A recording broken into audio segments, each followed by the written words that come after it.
Good morning, students. मेरी आवाज Audible है सबको? Yes, ma'am. ओके, मेरी स्क्रीन विजिबल है?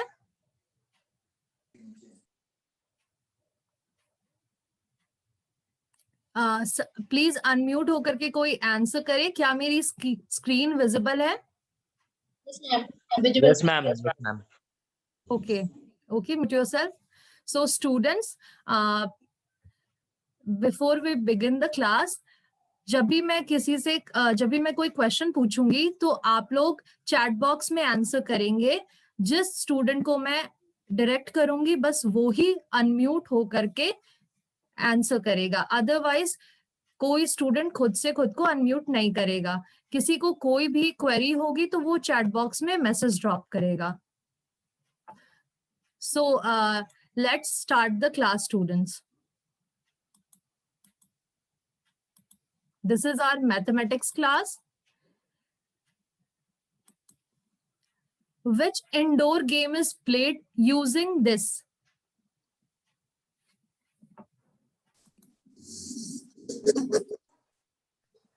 Reply in chat box. Very good, Deepak. Very good, Abhishek. Very good, Samraghi. Yeah, we play carom board. How many sides does a carom has?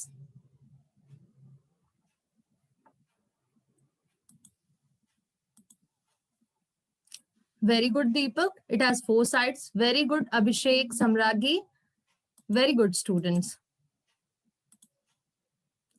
If 4 line segments are joined to form a closed figure, what is formed?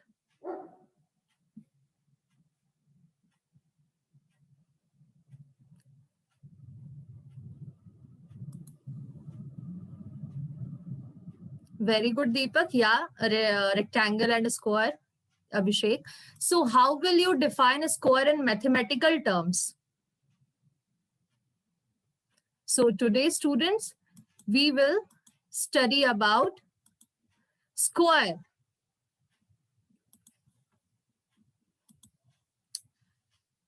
Tell what is a triangle?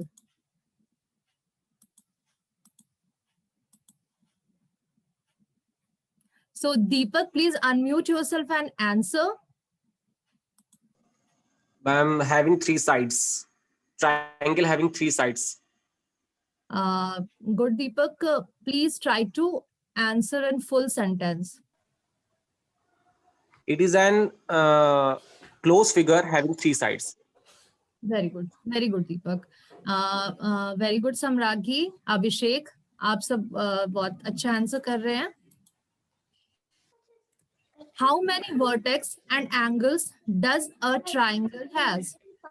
Mute yourself.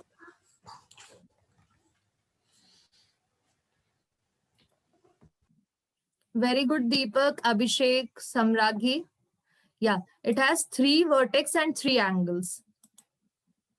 Similarly, in जैसे कि एक triangle एक close figure होता है जो 3 sides से घिरा हुआ होता है और उसमें 3 वर्टेक्स और 3 एंगल्स होते हैं, इसी तरह से स्क्वायर एक रेगुलर क्वाड्रिलेटरल होता है जिसमें 4 साइड्स होते हैं, चारों साइड्स इक्वल लेंथ के होते हैं और 4 एंगल्स होते हैं वो भी इक्वल होते हैं।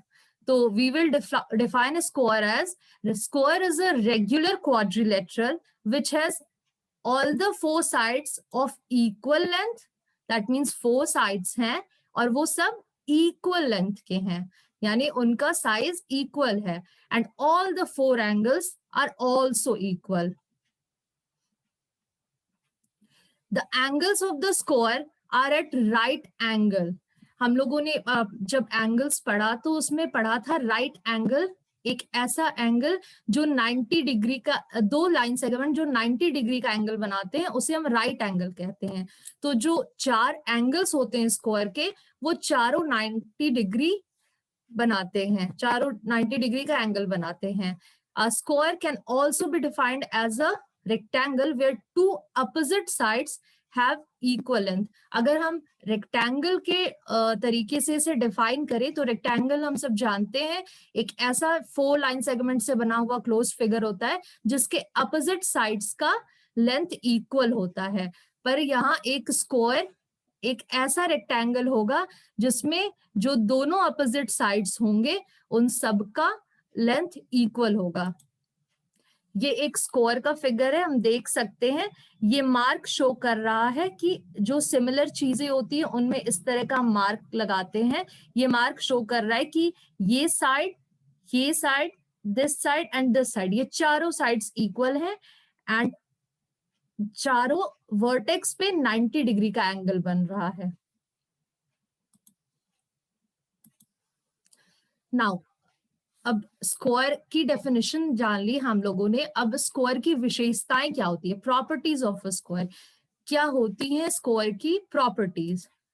सो ये आप देख सकते हैं एक स्क्वायर है, इसके चारों साइड्स इक्वल हैं, चारों एंगल्स 90 डिग्री है, बट ये ग्रीन लाइन जो इसमें ड्रॉन है जो दो अपोजिट साइड के जो दो अपोजिट वर्टेक्स को ज्वाइन कर रही है, अब इसके बारे में हम जानते हैं, ये डायगोनल कहलाते हैं।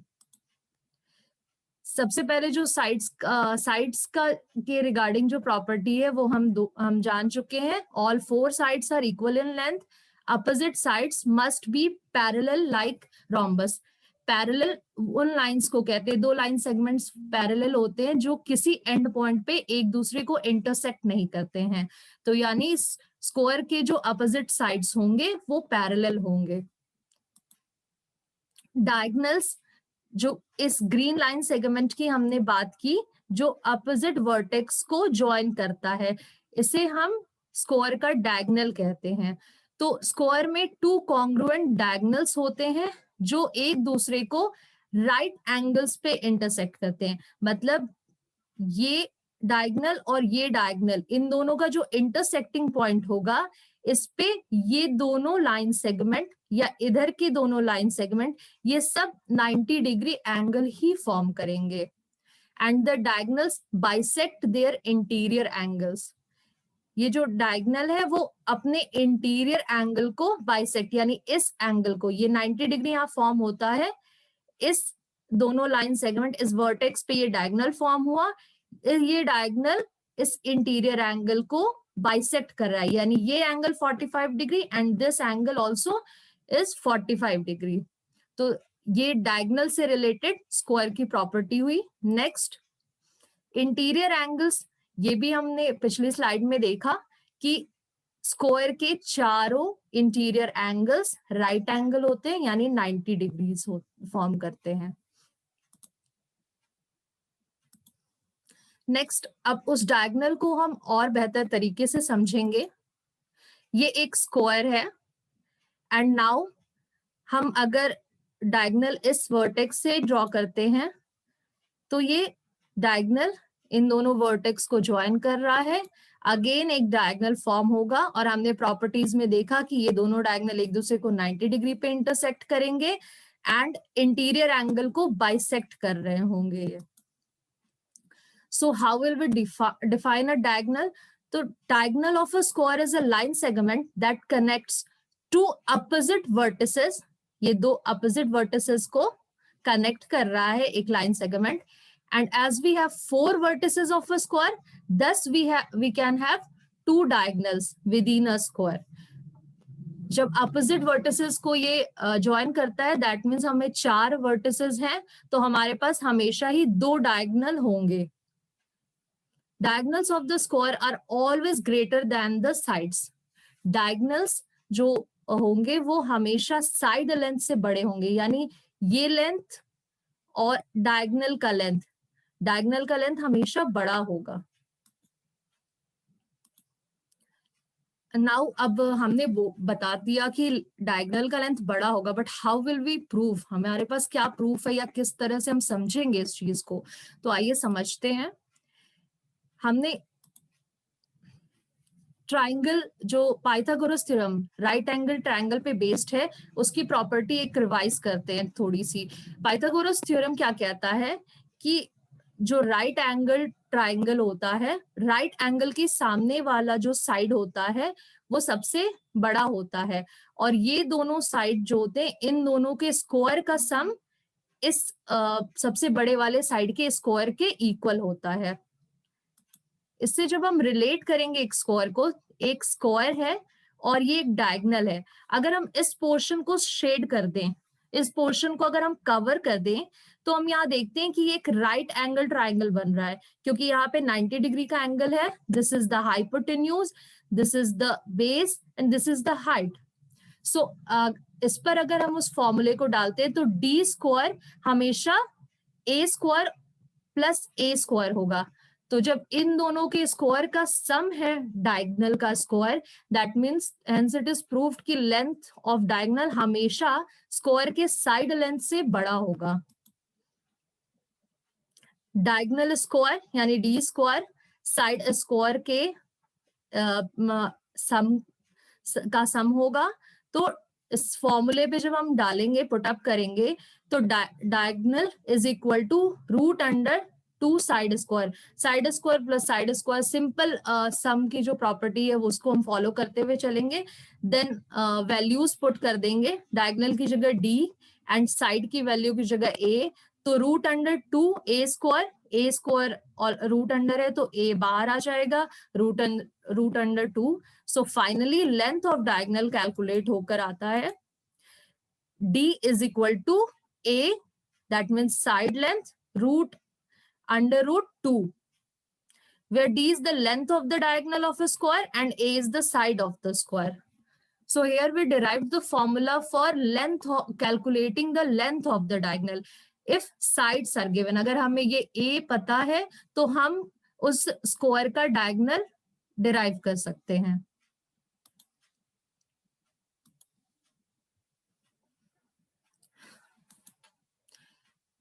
What is the edge of this clock made up of? Students, screen visible है ना? Please somebody unmute yourself and tell me.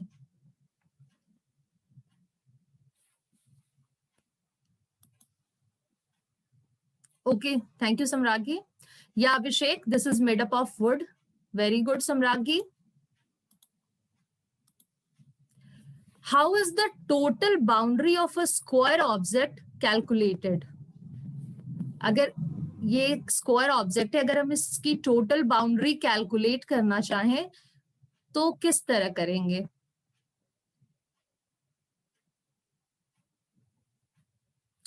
Okay, students. Now somebody is replying. Yes, very good Abhishek. Summing all the 4 sides. Very good Rahul. Perimeter. Exactly. तो अगर हम किसी भी चीज की total boundary calculate करना चाहें तो हम उसके साइड लेंथ का सम लेते हैं, जिसे पेरीमीटर कहते हैं। So now we will study about perimeter of a square. ये एक स्क्वायर है। अब आउटर बाउंड पेरीमीटर किस चीज को कहते हैं? पेरीमीटर मतलब इसकी आउटर बाउंड्री। अगर हम ए पॉइंट से मूव करना स्टार्ट करें तो ए से बी, बी से सी, सी से डी एंड डी से ए, इस लाइन सेगमेंट को कवर करने के पूरा जो कवर करेगा उसे पेरीमीटर कहेंगे। यानी sum of the length of A B, B C, C D and D A. Let's see, the perimeter of the square is equal to the sum of all its 4 sides. यानी जो हम देख चुके हैं कि सम जब हम करेंगे A B, B C, C D and D A का, तो उसका पेरीमीटर डिराइव होगा। The unit of the perimeter remains the same as that of side length of square. हम जानते हैं मैथमेटिक्स में यूनिट्स की बहुत इंपॉर्टेंस होती है। अगर साइड लेंथ ए बी हमें 5 सेंटीमीटर पता है और ये स्क्वायर है तो यानी चारों साइड्स 5 सेंटीमीटर होंगे, तो पेरीमीटर का भी unit same as the side length होगा। यानी पेरीमीटर 5 + 5 + 5 + 5 यानी 20 सेंटीमीटर्स होगा। पेरीमीटर ये फॉर्मूला होता है, perimeter is equal to side plus side plus side plus side. 4 sides होते हैं तो सारे साइड्स का सम, और सारे इक्वल होते हैं तो हम इसे 4 इंटू साइड लेंथ भी लिख सकते हैं. Perimeter is equal to 4 into side of the square. If A is the length of the side of a square, the perimeter is 4 into A और जो यूनिट होगा साइड का. नाउ एक example देखते हैं स्टूडेंट्स. ये एक स्क्वायर है एंड इसका साइड का मेजरमेंट 7 सेंटीमीटर ईच है. तो प्लीज सम्राकी unmute yourself. Tell me what was the formula for perimeter of a square. Ma'am, the formula for the perimeter of the square is 4 into the length, मतलब 4 of 4A. Very good, Samragi. Mute yourself. So let a square have side equal to 7 centimeter. Let's find out the perimeter. As Samragi ने बताया और हम सब जानते हैं, the side of the square यहाँ पे show हो रहा है 7 centimeter. Then perimeter होता है 4 into side length, यानी 4 into 7, 28 centimeter. This was a very simple example. Now let's see how to calculate the area of a square. What is area? Area किसी भी shape या किसी भी line, किसी भी चीज के द्वारा घिरी हुई इनक्लोज सरफेस जो कहेंगे, घिरी हुई सरफेस को हम एरिया कहते हैं. लेट्स सी, जैसे ये एक स्क्वायर है ABCD, तो हमने पेरीमीटर में देखा हम उसकी बाउंड्री कैलकुलेट कर रहे थे. नाउ हम जानना चाहते हैं ये जो एरिया इसके अंदर है, इस बाउंडेड रीजन के अंदर जो स्पेस आ रहा है, इसकी क्या वैल्यू है. इस बाउंडेड स्पेस की वैल्यू हम एरिया कैलकुलेट करके निकालते हैं. एंड एरिया की जरूरत क्यों होती है? अगर हम डेली लाइफ में देखें तो अगर एक रूम है, एक रेक्टेंगुलर ही सही रूम है और हमें देखना है कि उसमें कितने टाइल्स, नंबर ऑफ टाइल्स कितने यूज करने हैं, हर टाइल एक स्क्वायर टाइल है, तो हम जब कैलकुलेट करेंगे कि एक टाइल की क्या एरिया है, वो कितना एरिया कंज्यूम करता है, टोटल रेक्टेंगल का एरिया कैलकुलेट करेंगे और इस तरह से फिर हम नंबर ऑफ टाइल्स बहुत इजीली निकाल सकते हैं. सो एरिया का फॉर्मूला होता है area is equal to side square पर स्क्वायर यूनिट. नाउ जब साइड स्क्वायर हमने कर दिया, यानी साइड इनटू साइड, यानी अगर साइड 5 सेंटीमीटर है तो 5 सेंटीमीटर इंटू 5 सेंटीमीटर, तो यूनिट भी स्क्वायर में आ जाएगा.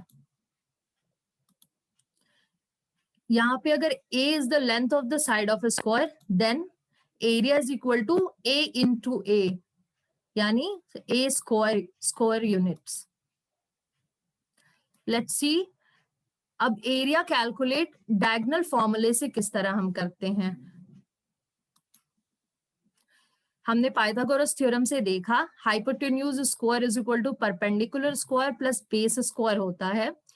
और ये एक स्क्वायर हमें दिया हुआ है, यहाँ पे हमें इसका डायगोनल पता है और डायगोनल मेथड से हम इसका एरिया कैलकुलेट करना चाहते हैं. तो सबसे पहले हम फॉर्मूला डिराइव करेंगे कि किस तरह एरिया कैलकुलेट होता है. Let's see in the above diagram, perpendicular यहाँ पर A है, base is A and diagonal is D. अगर हम इस पोर्शन का एरिया निकाल लें तो यहाँ पे इस पोर्शन का एरिया, हम जानते हैं डायगोनल इसे बाइसेक्ट कर रहा है इन दोनों एरियाज को, तो इस पोर्शन का एरिया निकालेंगे तो इस पोर्शन का एरिया हमें खुद ब खुद पता चल जाएगा, because the base and perpendicular and the diagonal are the same for these two. So putting the values in the formula, A square plus A square यानी base square and perpendicular square is equal to diagonal square. Moving with the formula, इसे add करेंगे तो 2A square is equal to D square, या फिर हम कह सकते हैं A square is equal to D square upon 2. Now अब इस फॉर्मूले से हमने डिराइव किया कि A square is equal to D square upon 2 हमें, और ये पता है कि A square is the area of the square. तो area of the square using diagonals, अगर हमें एरिया कैलकुलेट करना है तो if we know the length of the diagonal that is D square, तो D square upon 2 square units होगा उसका area. सो इसमें हमने देखा हमें सिर्फ डायगोनल का लेंथ अगर पता होगा तो हम एरिया ऑफ अ स्क्वायर बहुत इजीली कैलकुलेट कर सकते हैं, because area of a square is equal to D square, that means diagonal square upon 2 square units. So हमें ये सारे फॉर्मूले जरूर याद रखने हैं students. Let's summarise it all. मैं जिससे भी क्वेश्चन पूछूंगी बस वही अनम्यूट होकर के आंसर करेगा, rest other students chat box में रिप्लाई करेंगे।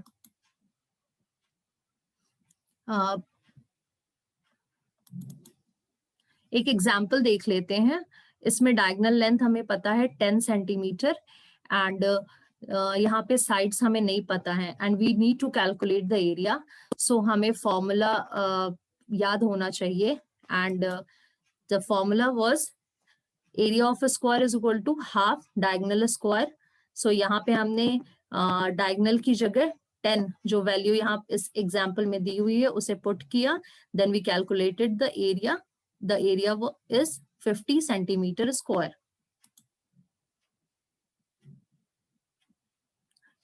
Now let's summarize. What is a square?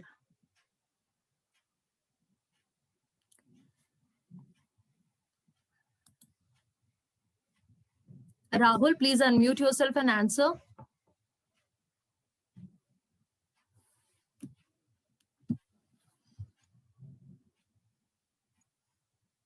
Okay, I think there is some network issue. Yes, yes, Samraghi. A square is a quadrilateral having 4 sides.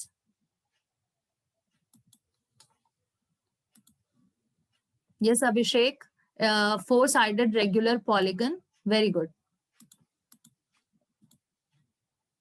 Square is a regular quadrilateral which has all the 4 sides of equal length and all 4 angles are also equal.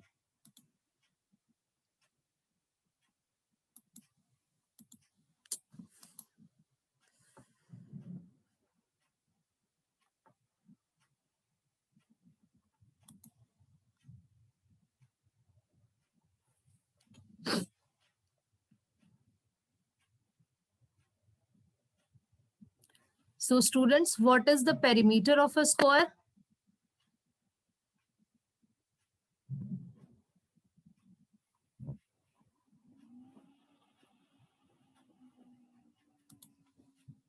Yes, Samragi, 4 into side length. Very good.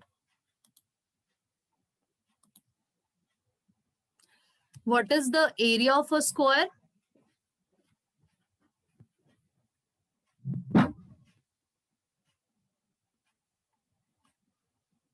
Okay, Abhishek, unmute yourself and tell.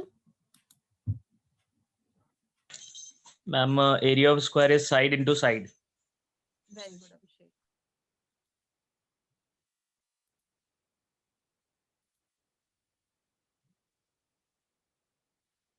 Students, please note down this summary in your notebooks.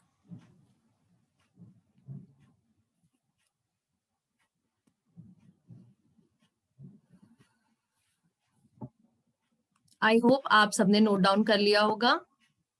Next, moving to your homework portion. The first work is if the area of the square is 16 square centimeter, then what is the length of its sides? We have to calculate the side length, area is given, and also find the perimeter. So what is given? Area of the square is given. We have to find out the length and the perimeter. Next one is make a list of 10 objects from daily life which have square shapes. आप अपने आसपास में देखते होंगे, अक्सर ऐसी चीजों के आसपास जाते होंगे जो स्क्वायर शेप की होती हैं, वैसे 10 ऑब्जेक्ट्स का एक लिस्ट बनाएंगे आप. So thank you students, that's all for today.